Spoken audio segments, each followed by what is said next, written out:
Hello అండి. ఈరోజు projectile మోషన్లో రేంజ్ గురించి చూద్దాం.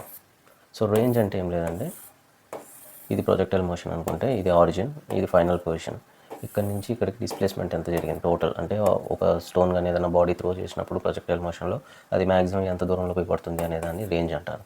సో ఇది డైరెక్ట్లీ మనకి డిస్ప్లేస్మెంట్ కిందకే వస్తుంది, because initial point final point కాబట్టి. సో డిస్ప్లేస్మెంట్ ఫార్ములా మనకు తెలుసు, velocity into time. So velocity ఏంటి, ఈ డైరెక్షన్లో u cos θ.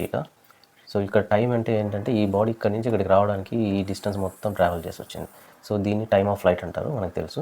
So time of flight మనకు తెలుసు 2u sin θ/g.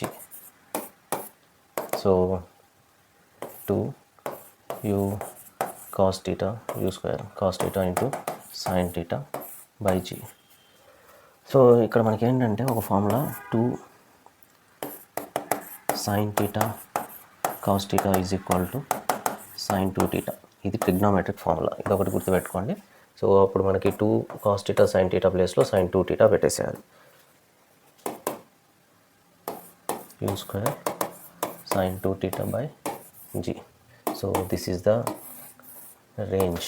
అంటే ఒక ఆబ్జెక్ట్ ప్రొజెక్టైల్ మోషన్లో త్రో చేసినప్పుడు మ్యాక్సిమం ఎంత దూరంలో పోయి పడుతుంది అనే దానిపైన ఈ ఫార్ములా యూజ్ చేయొచ్చు మనం. ఇప్పుడు θ ఈజ్ ఈక్వల్ టు 45 degrees అనుకుందాం.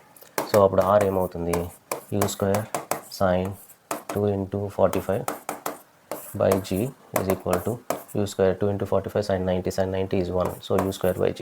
సో r అనేది మ్యాక్సిమం ఎప్పుడు ఉంటుంది అంటే when θ is equal to 45 degrees. ఇది డైరెక్ట్ క్వశ్చన్, థియరీలో అడగచ్చు. సో జస్ట్ గుర్తుపెట్టేసుకోండి. Thank you.